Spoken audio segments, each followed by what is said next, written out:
tout le monde, bienvenue à Histoire de passer le temps. Je me présente, Chloé Poitras-Raymond, je vais être votre animatrice aujourd'hui. Et encore une fois, on a une très très belle équipe de chroniqueuses aujourd'hui. Donc on va commencer l'émission avec Rosalie Racine, tu vas nous parler des Jeux olympiques de 1936. Oui, bonjour Chloé. Allô. On va également avoir...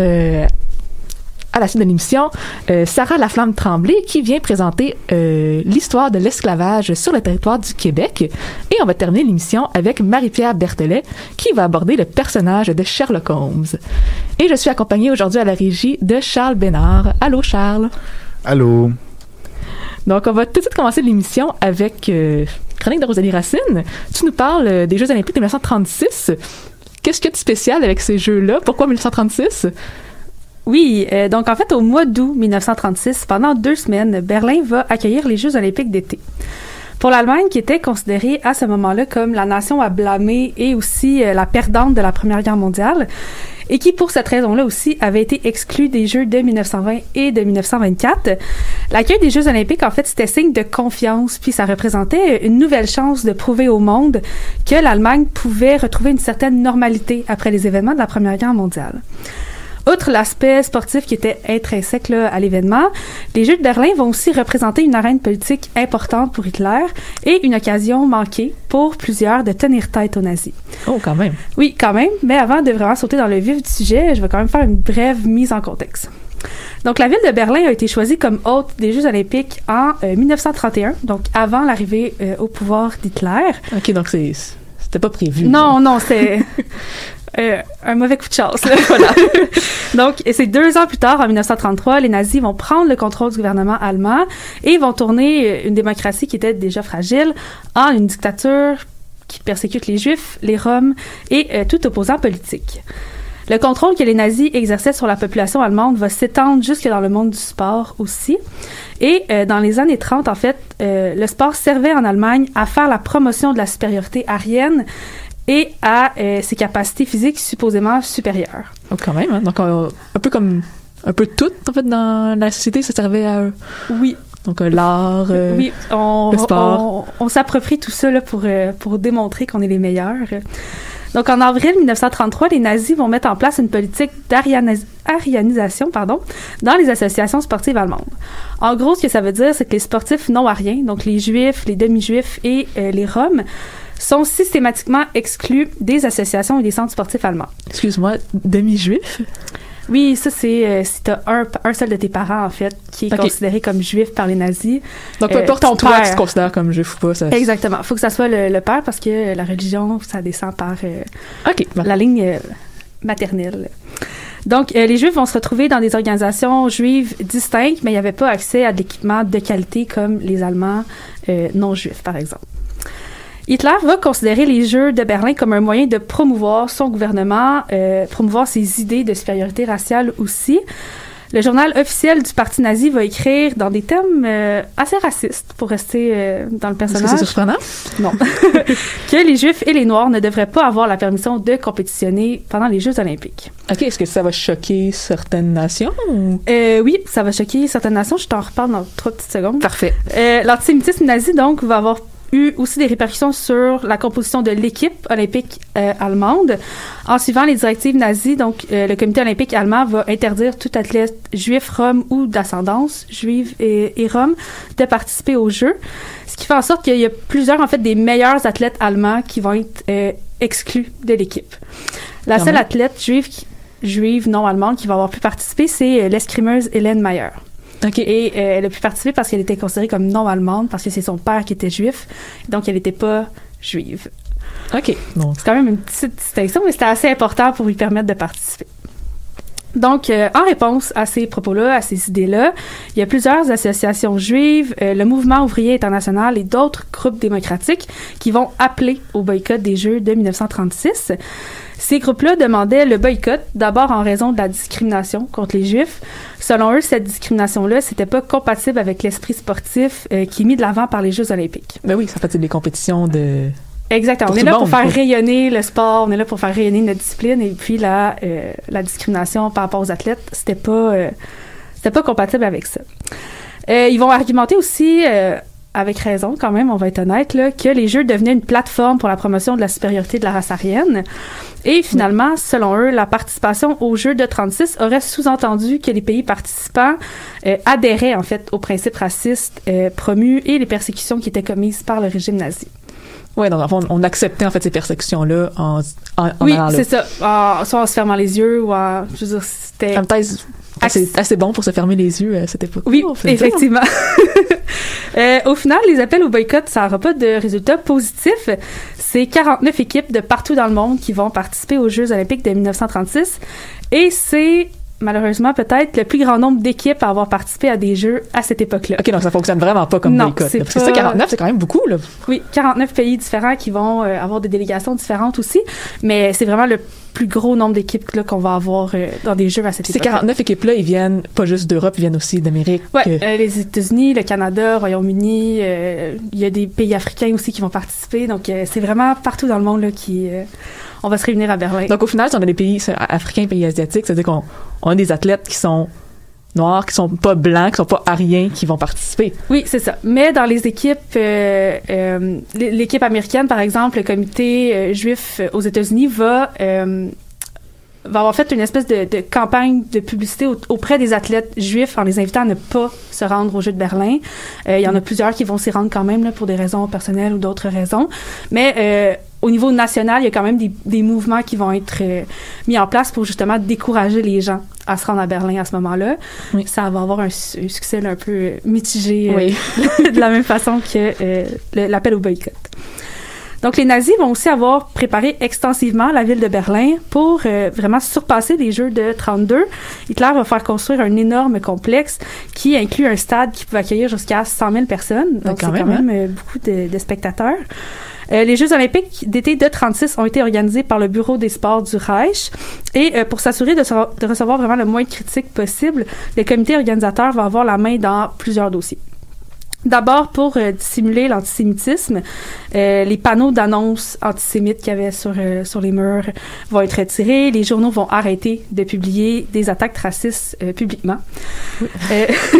Donc, ces mesures-là vont permettre aux nazis d'exploiter les Jeux olympiques en tant qu'outil de propagande parce que ça va donner aux spectateurs et aux journalistes étrangers l'image d'une Allemagne pacifique. Oui, ça va être une belle Allemagne, toute, dont on cache tous les défauts. Tout est propre, tout est beau, tout va bien en Allemagne à ce moment-là. Dans le but aussi d'apaiser l'opinion publique étrangère, le régime nazi va émettre l'ordre que les visiteurs étrangers n'étaient pas soumis à certaines lois nazies et qu'ils n'étaient pas soumis non plus à la loi anti-homosexualité nazie qui était en vigueur à ce moment-là. La préparation de Berlin pour les Jeux olympiques, ça va avoir été aussi synonyme de violence pour plusieurs personnes. Par exemple, le 16 juillet 1936, donc quelques semaines seulement avant le début des Jeux, la police va arrêter environ 800 Roms qui résidaient à Berlin et va les interner dans un camp spécial en banlieue de la ville sous la garde des policiers pendant toute la durée des Jeux. L'objectif, encore une fois, de cacher. Exactement. Cacher tout ce qu'on considère comme non-allemand pour projeter une image parfaite. Les Jeux olympiques de 36, donc, vont avoir été une plateforme de propagande pour vraiment montrer que l'Allemagne avait une image positive à cette époque-là. Elle était capable de projeter une image positive. Et ça va se faire notamment avec la presse et les affiches. L'imagerie qui était utilisée avec ces affiches-là, en fait, les nazis vont tenter de créer un lien entre l'Allemagne nazie et la Grèce antique pour renforcer l'idée, en fait, qu'une civilisation germanique supérieure était l'héritière directe d'une culture aryenne de l'Antiquité. Donc, on a des gros objectifs en termes de propagande. Oui, puis tu parlais de Pacifique, ça reste une époque où est-ce que déjà il y a eu certaines violences par les nazis qui ont été commis en Allemagne. Au niveau national, là, les Juifs sont exclus de la fonction publique, de plusieurs emplois. C'est là comme violence en Allemagne, c'est juste qu'on essaie de la cacher le plus possible. Parce que c'est déjà ressorti, ça, dans... Oui, il y a quelques à l'étranger, on le sait déjà un peu. Oui, il y a quelques événements là, qui vont être ressortis à l'étranger. Donc, les Jeux olympiques de 36 vont s'ouvrir le 1er août. C'est des fanfares dirigés par le compositeur Richard Strauss qui vont annoncer l'arrivée d'Hitler, rien de moins. Et ensuite, les centaines d'athlètes vont défiler dans le nouveau stade. Et pour la première fois de l'histoire des Jeux olympiques, il y a un coureur qui va arriver en portant la torche olympique à relais depuis la Grèce. Et c'est un coureur allemand? Oui, c'est un coureur allemand qui va... qui a cet honneur-là. Qui a cet honneur-là. Puis c'est un événement aussi qui va être filmé par la cinéaste Leni Riefenstahl, sur laquelle je vais revenir plus tard, pour son film Les Dieux du Stade. Les Jeux d'été de 36, ça a été les premiers Jeux olympiques aussi à être télévisés en direct. OK. Le comité organisateur va avoir mis en place des salles de visionnement spécialement pour cet événement-là dans Berlin et dans Potsdam. Et il y a quelques résidences privées plus riches aussi qui vont avoir eu la possibilité de recevoir les transmissions audiovisuelles à la maison. Ils ont pu regarder ça dans leur salon. Là. Exactement, comme on le fait aujourd'hui. Donc, ce sont presque 4000 athlètes qui ont participé à environ 129 événements sportifs. Un des participants qui va avoir marqué le plus les Jeux d'été de 36, c'est le sprinteur nord-américain Jesse Owens. Owens va gagner 4 médailles d'or pour les 4 épreuves auxquelles il a participé. Ce qui a donné un peu un pied de nez à Hitler et à ses principes un peu racistes. Choquant. Là, oui, un peu choquant. D'ailleurs, une des histoires les plus populaires sur les victoires d'Owen, c'est celle qui aurait été snobée par Hitler. Qu'Hitler aurait en fait refusé de lui serrer la main après sa victoire parce qu'il était noir. Et ce serait pas vrai? Ça serait pas vrai. En fait, Hitler avait décidé au début de la journée de plus féliciter aucun athlète parce que... Il n'y a pas le temps. Non, en fait, c'est que la journée précédente, il avait été interpellé par le président du Comité olympique international, rien de moins, parce que le président était fâché qu'Hitler ait choisi les personnes... Il faisait une sélection. Oui, il faisait une sélection. C'était quelques athlètes allemands, quelques athlètes finnois qui avaient félicité avant de quitter le stade. Et le président lui a dit... soit tu félicites tout le monde, soit tu félicites personne. Et Hitler a choisi la deuxième option. Ce qui n'est pas très étonnant. Ce qui n'est pas très étonnant. Seulement, les journalistes américains n'étaient pas au courant de cette situation-là à ce moment-là. Et on a plutôt rapporté le moment de snobisme d'Hitler, ce qui a un peu construit le mythe là, qui est encore rapporté aujourd'hui. En même temps, ça n'a pas été apostrophé par le comité. Il n'aurait probablement pas plus serré la main. Non, probablement pas. On peut... Si on prend la logique si on reste réaliste, là. Non. Donc, en plus des victoires d'Owens, il y a 9 athlètes juifs ou d'ascendance juive qui ont gagné des médailles, dont l'athlète allemande Hélène Mayer et 5 athlètes de la Hongrie. Mais dans tout l'événement, c'est quand même l'Allemagne qui a gagné le plus de médailles. C'est aussi elle qui avait la plus grande délégation. OK, donc on peut pas partir dans les conspirations là, aujourd'hui. Non, ça a du sens. Je vous encouragerai pas à faire ça. Parfait. Après l'événement, il y a plusieurs visiteurs qui ont rapporté avoir apprécié l'organisation de l'événement et avoir apprécié l'hospitalité allemande aussi. Le New York Times, par exemple, rapportait que les Jeux olympiques ont rendu les Allemands plus humains. Après donc ça a fonctionné la propagande quand même. Oui, ça a fonctionné entre autres parce que les visiteurs n'avaient pas nécessairement conscience des persécutions qui étaient menées en Allemagne à ce moment-là. Mais il y a quand même une minorité de journalistes qui avaient compris en fait que les Jeux de Berlin c'était un spectacle. Ils n'ont pas été bernés là, eux autres. Non, puis c'était vraiment une façade pour cacher le régime raciste et violent. L'exercice de propagande par rapport aux Jeux olympiques de 36, ça a continué même quelques années après l'événement, notamment par le film documentaire allemand Les Dieux du Stade, qui est paru en 1938. Donc, la cinéaste Leni Riefenstahl avait été mandatée par Hitler pour réaliser le film et lui avait vraiment donné les pleins pouvoirs par rapport à sa réalisation. Il y a d'ailleurs plusieurs techniques qui étaient inédites à ce moment-là, qui sont devenues plus tard des standards dans l'industrie du cinéma. La technique la plus innovatrice, par exemple, c'est celle de la caméra sous-marine. Oh, OK. Donc, déjà, en 1936, ça a permis, en fait, aux caméramans de suivre les plongeurs jusque sous l'eau. Il y a plusieurs autres techniques, là, comme la caméra qui déroule avec les estrades. Donc, on les utilise encore, en fait, aujourd'hui, ces techniques-là. Les Yeux du Stade, en fait, c'est aussi souvent inclus dans la liste des plus grands films de tous les temps. Là. C'est un classique, un chef-d'œuvre, selon certains. Et ça a été très bien accueilli en Allemagne. Les Allemands sont très enthousiastes à l'idée de ce film-là. C'est sur l'équipe allemande, principalement. Oui. Et Riefenstahl a vraiment insisté sur le physique des athlètes. Donc, on voit des corps musclés pour vraiment mettre de l'avant cette idée de supériorité physique arienne, encore une fois. Donc, on est toujours dans la propagande, mais ça fonctionne bien. Oui, mais ça fonctionne, exactement. Ça va avoir été un succès mondial aussi parce que la presse contemporaine a vraiment aimé la technique de Riefenstahl et le film va gagner plusieurs prix prestigieux, mais va tomber en disgrâce, surtout aux États-Unis, après que les nouvelles du pogrom anti-juif de novembre 1938, donc la nuit de cristal, là, oui. Aient été diffusées dans le monde. Et puis, on va demander à Riefenstahl à ce moment-là de quitter les États-Unis et de retourner en Allemagne. En fait, on veut pas la voir sur le territoire américain. Et Les Dieux du Stade va retourner aux États-Unis seulement qu'en 1940 et va être réédité et rediffusé en 1948. Là, on va couper certaines parties qui sont... Puis c'est pas Riefenstahl qui va être... qui va les couper. Qui va les couper non plus. C'est vraiment un choix américain qui va être fait par... Puis ce qui va être coupé, c'est des passages plus propagandistes ou c'est... Plus propagandistes, des scènes avec Hitler, des scènes qui étaient jugées trop longues aussi, où on insiste trop sur le corps d'un athlète. Ben là, on va raccourcir. On peut passer de 4 minutes à 30 secondes pour une scène, par exemple. Donc, c'est quand même des grosses différences. Donc, l'héritage et la commémoration des Jeux olympiques de 36 va avoir transcender un peu la division qui va être causée par la Première Guerre mondiale grâce justement à cette propagande-là qui va avoir été si importante pour Hitler en 1936. Puis moi, j'ai une petite question par rapport à Leni Riefenstahl, parce qu'on sait qu'elle a fait d'autres films de propagande. Oui. Est-ce que ça s'est bien passé pour elle après ça? Parce que est-ce qu'elle a été prise, a fait tous les procès pour les membres du Parti nazi? Est-ce qu'elle était membre du Parti nazi? Membre du Parti nazi, je sais pas. Par contre, elle a été arrêtée après la Deuxième Guerre mondiale.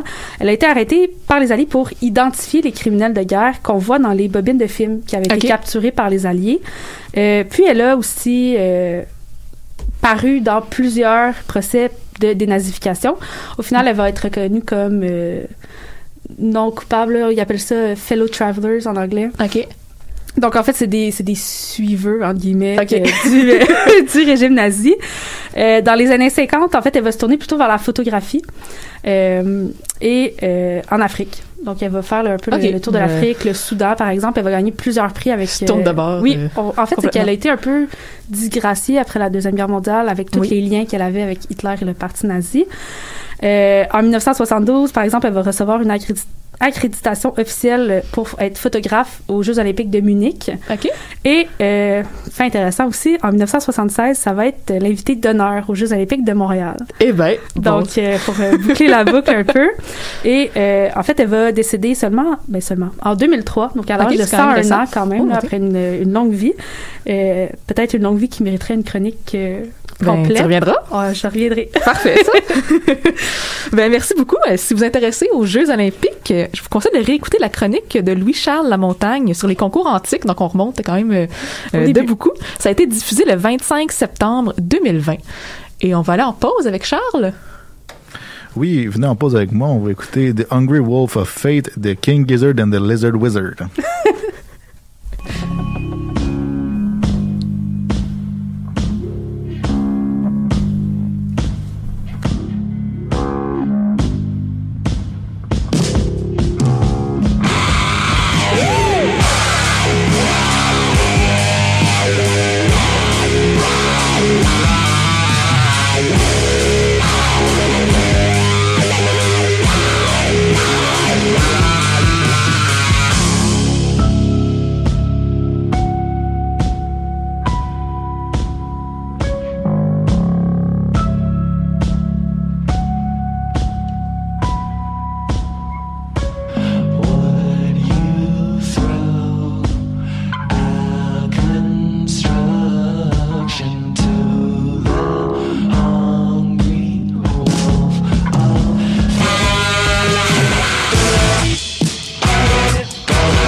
Donc, nous sommes de retour à Histoire de passer le temps sur les ondes de choc.ca et on va poursuivre l'émission avec Sarah Laflamme Tremblay.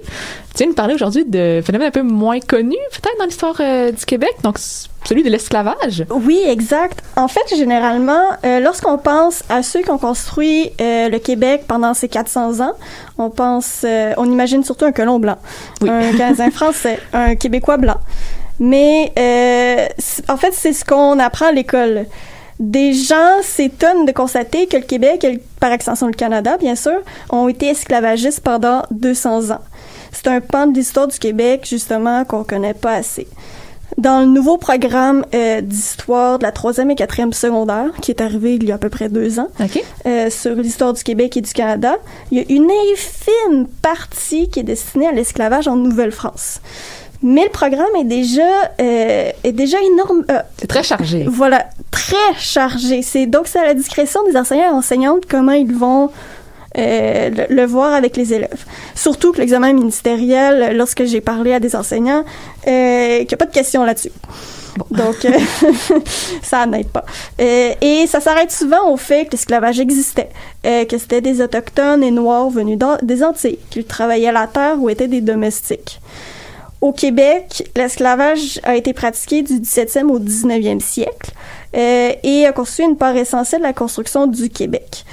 Donc, il est important d'en parler. Bien sûr, l'histoire de l'esclavage est très vaste, donc je peux pas parler de tout en 12 minutes.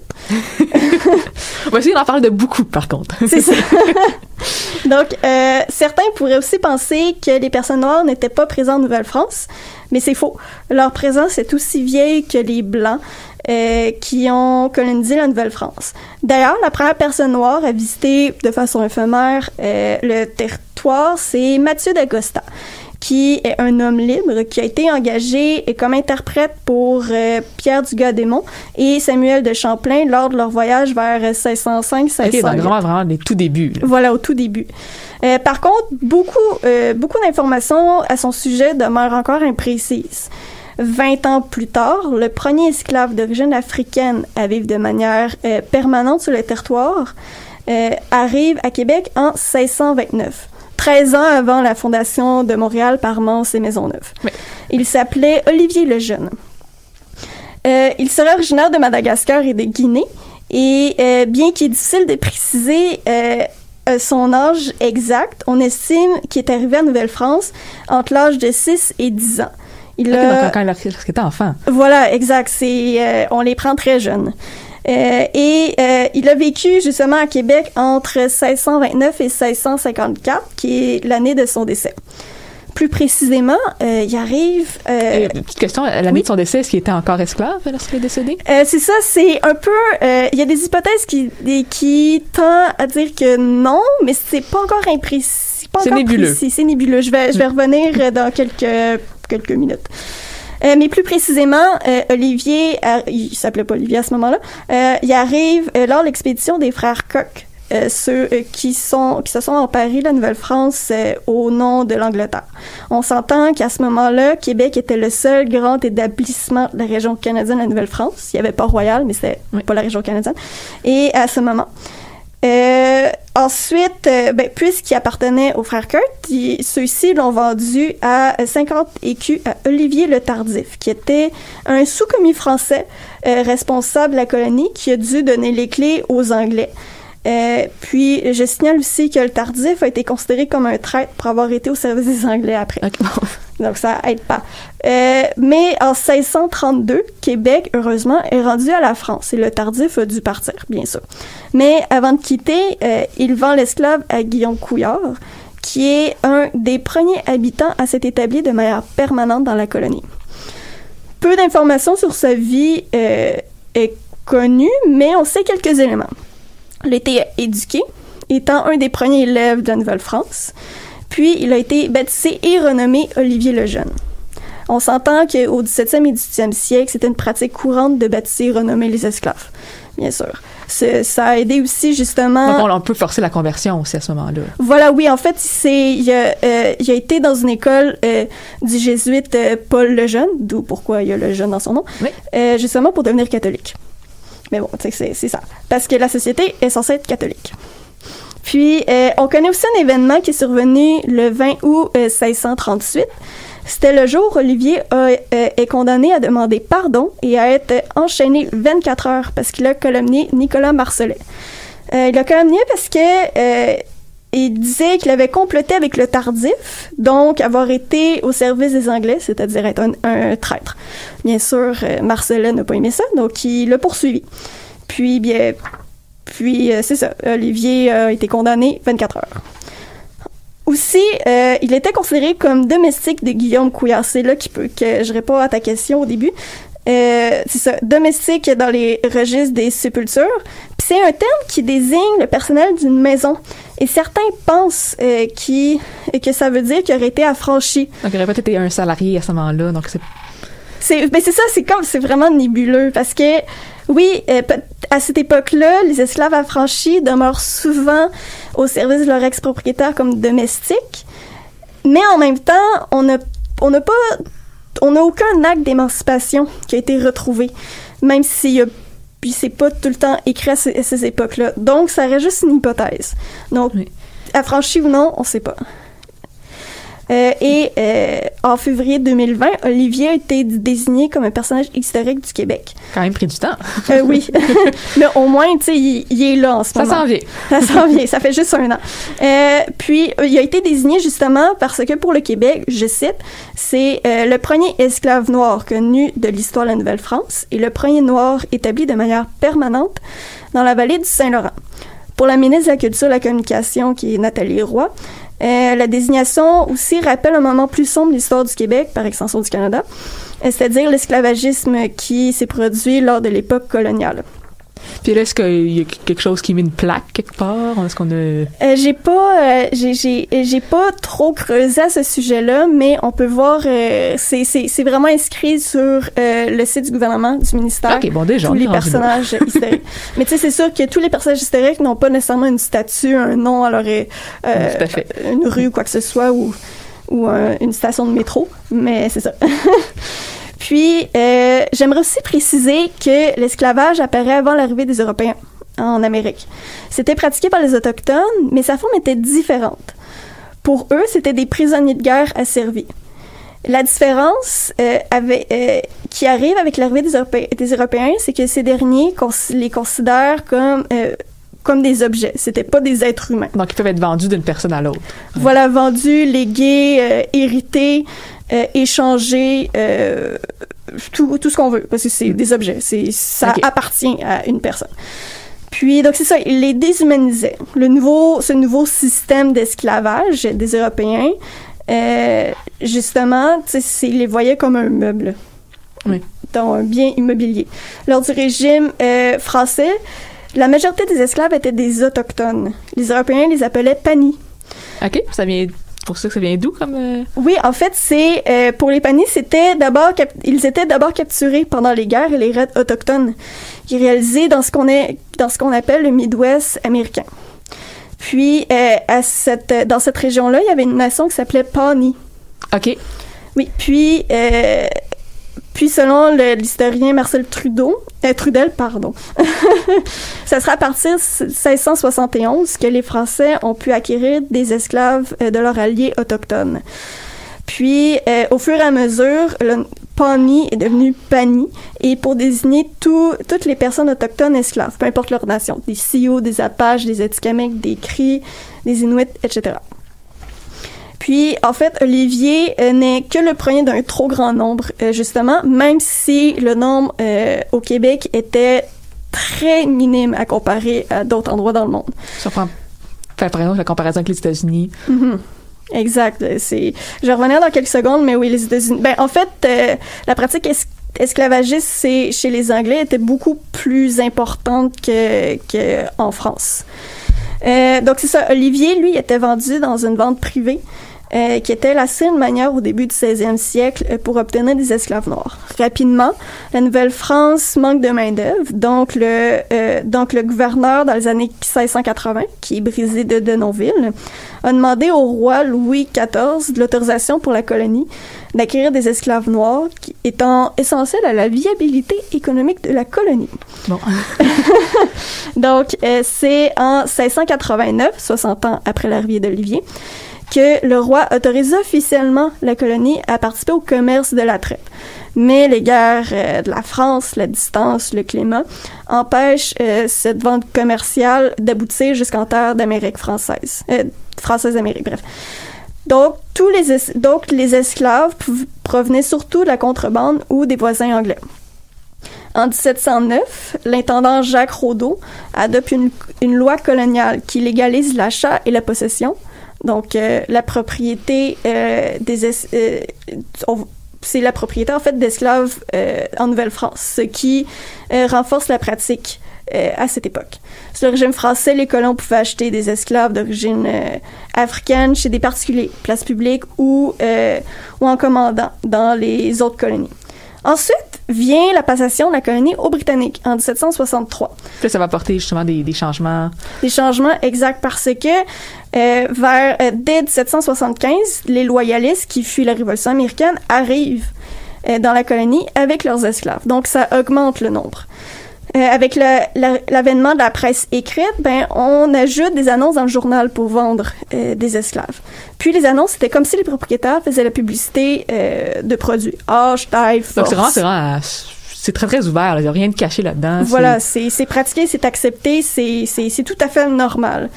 Puis, donc c'est ça. Puis, le type d'esclavage est différent du reste de l'Amérique du Nord parce que les tâches sont principalement domestiques afin de répondre au manque de main-d'œuvre. C'était pas comme aux États-Unis ou aux Antilles. C'est plus dans les plantations à ce moment-là. Exact. Plantations de tabac, cacao, sucre, etc. Ici, c'était plus l'économie de la traite de fourrure et de la pêche. Donc, on voit une bonne différence. Puis, donc c'est ça, ils servaient dans les résidences, les champs agricoles, les entreprises et les commerces. Puis, juridiquement, ça veut pas dire qu'ils étaient bien traités, parce que juridiquement, ils étaient inférieurs aux humains.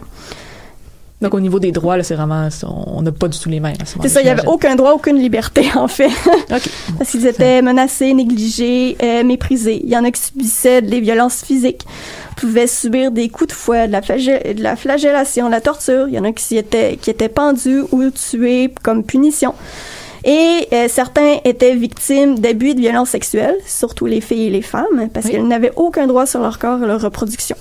Donc, leurs enfants étaient au profit des propriétaires.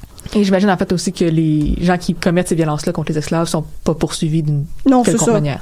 C'est sûr que à un certain degré, les esclaves pourraient intenter en justice, mais est-ce qu'ils gagnent?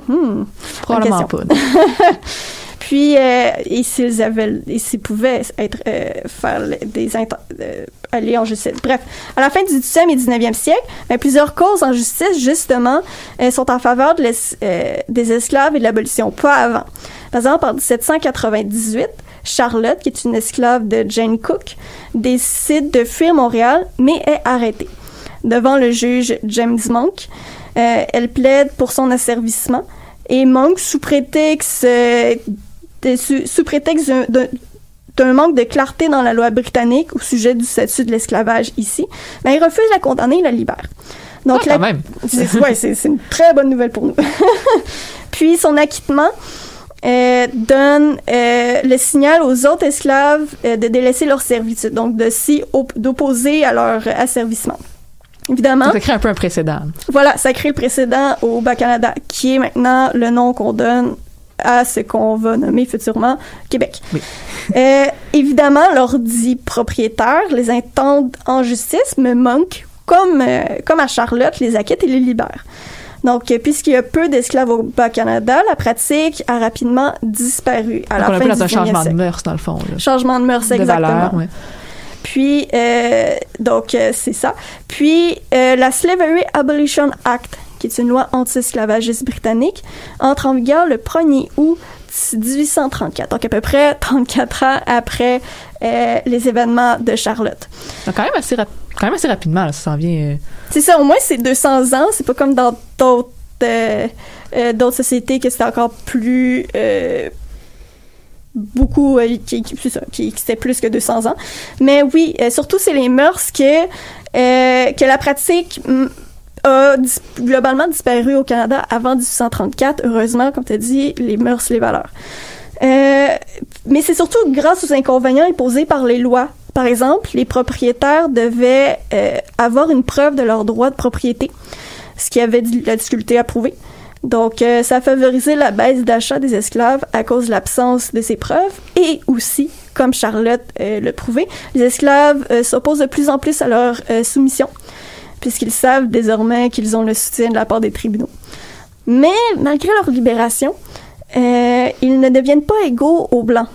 Il y a de la ségrégation raciale qui perdure au Canada jusque dans les années 1950. C'est très récent.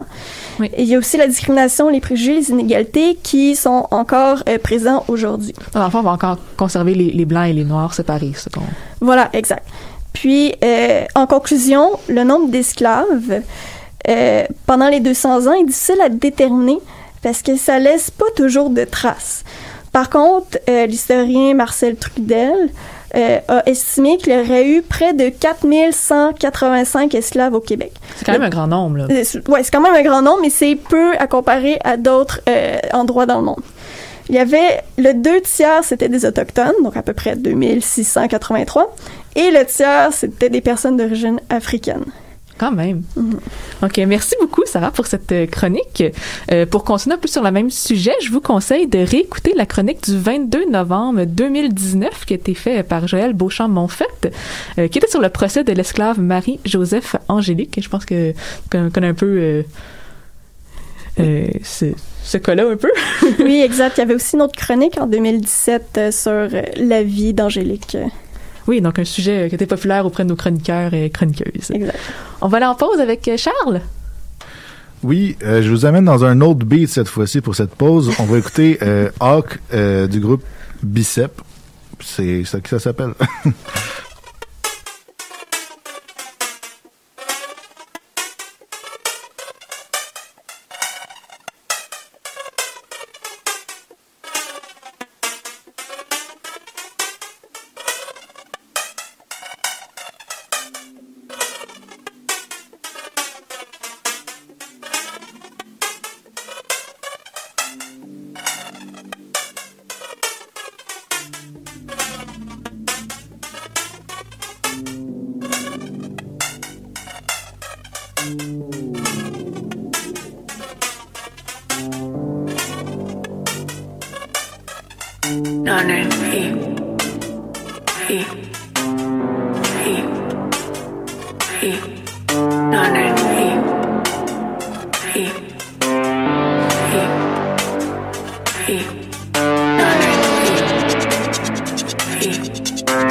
toujours histoire de passer le temps.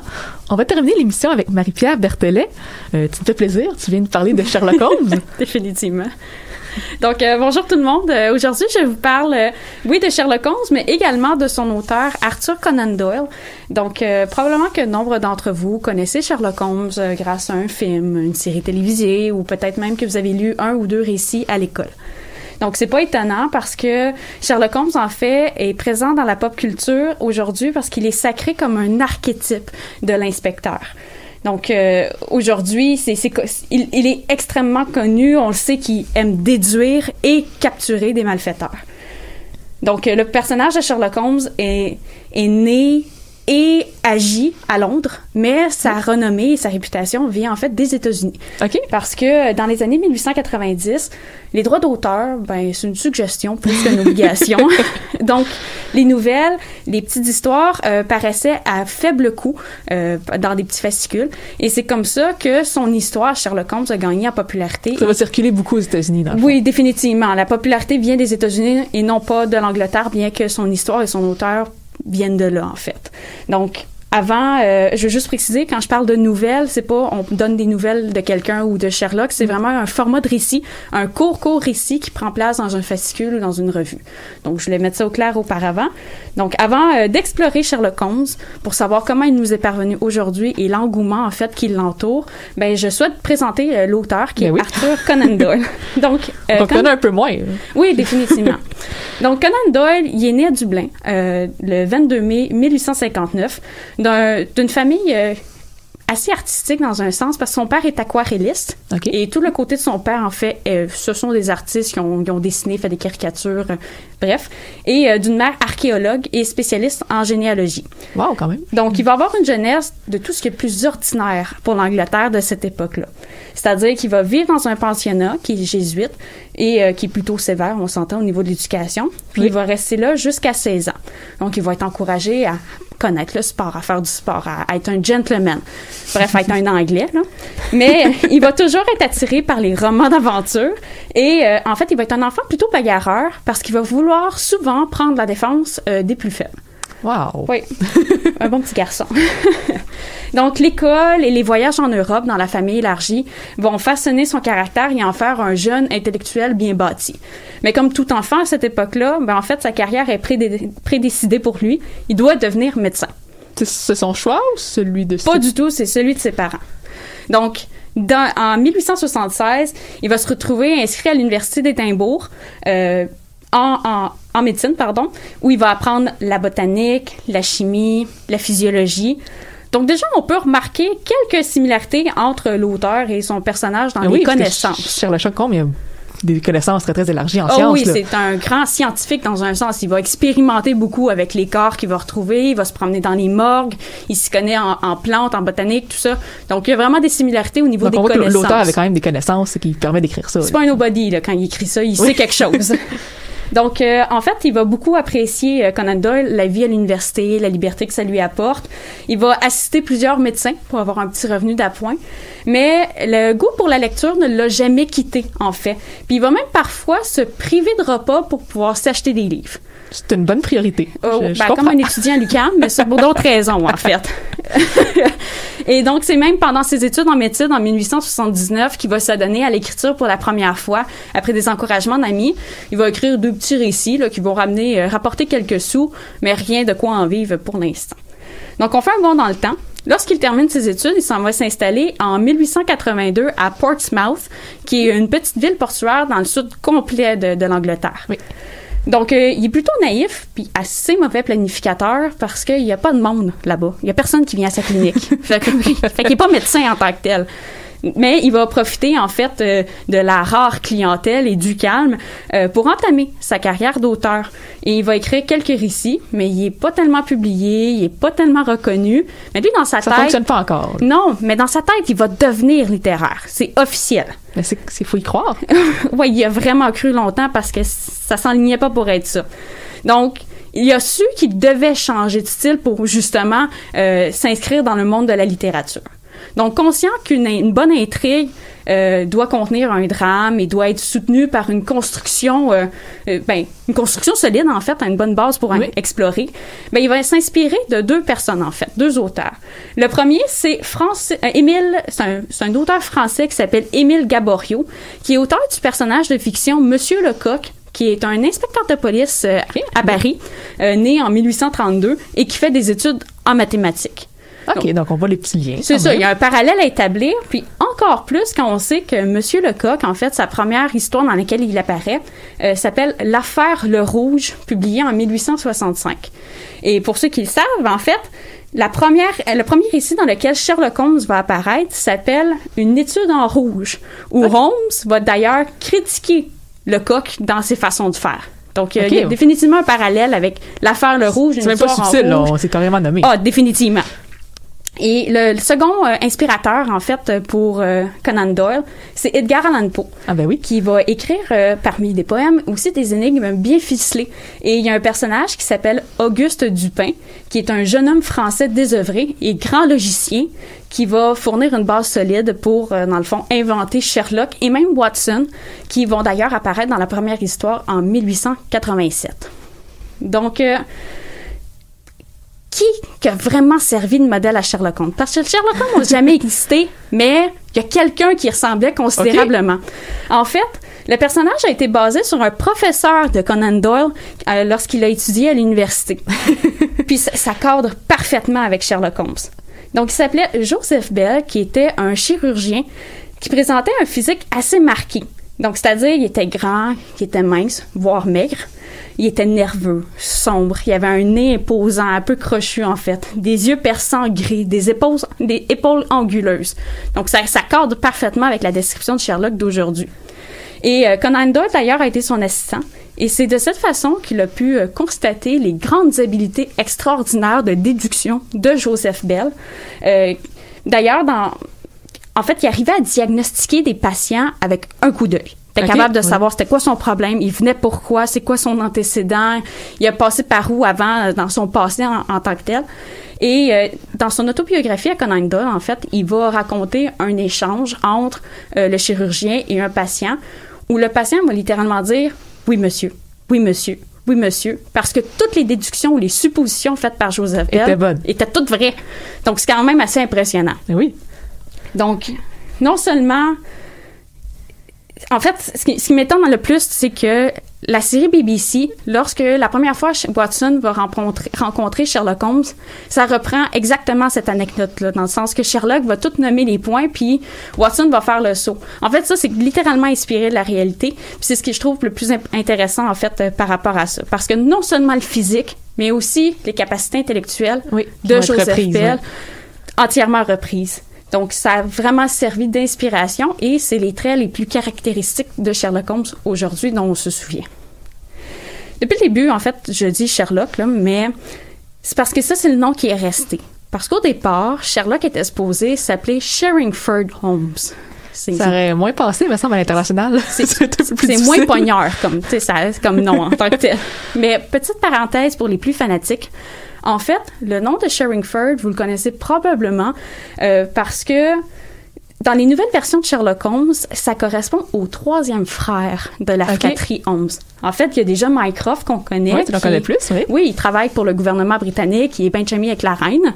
Puis, Sherringford, en fait, n'a jamais été réellement mentionné par Conan Doyle. C'est une proposition qui arrive en 1962 dans une biographie fictionnelle par William S. Baring-Gould. Donc lui, il a décidé, en honneur du nom original, d'ajouter un personnage qui s'appelait Sherringford Holmes, qui correspondait aux frères de Mycroft et de Sherlock. Puis, en fait, dans la culture populaire aujourd'hui, il n'est pas étonnant de voir des frères ou des sœurs ajoutés à la famille Holmes. Donc, dans la série BBC, vous connaissez probablement Eurus, qui est une sœur, qui a été... peut-être pas toi, mais pas moi. Peut-être d'autres, en fait. Et Eurus, en fait, elle était internée dans l'asile qui s'appelait Sherringford. Ah, OK. Donc un petit lien. Puis sinon, vous connaissez probablement Enola Holmes. C'est là, oui. dans la série, pas la série, mais le film Netflix qui est sorti en 2020. Quant à John Watson, ben, son processus de création pour pouvoir créer un acolyte et un colocataire à Sherlock, pas mal moins flamboyant. Donc, dans le fond, ça prenait à Sherlock un ami qui était complice, qui était témoin et narrateur de ses grandes aventures et des hauts faits de l'enquêteur. Mais ça prenait un personnage qui était assez ordinaire à côté de lui. Un peu Monsieur Tout-le-Monde. Oui, qui fit dans la société victorienne de l'époque. Et donc, ça prenait un nom qui était terne, discret, modeste. Et c'est comme ça que John Watson est apparu. Un John parmi tant d'autres en Angleterre. Donc, l'idée de présenter au lecteur les déductions par John, ben en fait, c'est ça qui amusait Conan Doyle, ce qui a donné, dans le fond, la particularité du récit fait par l'auteur. Donc, à ce propos, on a déjà demandé à Conan Doyle à qui s'identifiait le plus. Parce que Conan Doyle est médecin, il est chaleureux, il est un peu plus petit que Sherlock en tant que tel ou son ami John Bell. Donc, on a un peu Watson. Exactement. On lui a déjà demandé, est-ce que toi, tu t'identifies comme Watson? Puis en fait, il a précisé que, oui, il s'identifiait aux deux, mais surtout à Sherlock parce que il a déjà participé à des enquêtes de police où il a appliqué les techniques de Sherlock au niveau de la déduction pour retrouver des hommes perdus qui s'étaient enfuis ou quoi que ce soit. Donc, il s'identifie, oui, à Watson physiquement, mais il aime bien se flatter dans le sens du poil quand c'est le temps de flatter son ego intellectuel. Et de prendre le héros, voilà. Exactement. Mais c'est pour ça que, malgré tout, pour éviter le syndrome de l'auteur qui veut être le héros, il se personnifie un peu plus comme Watson qui narrate, en fait, ce qui arrive à Sherlock. Donc, à l'époque, il y a plusieurs lecteurs qui étaient convaincus que Sherlock existait pour vrai. Vraiment.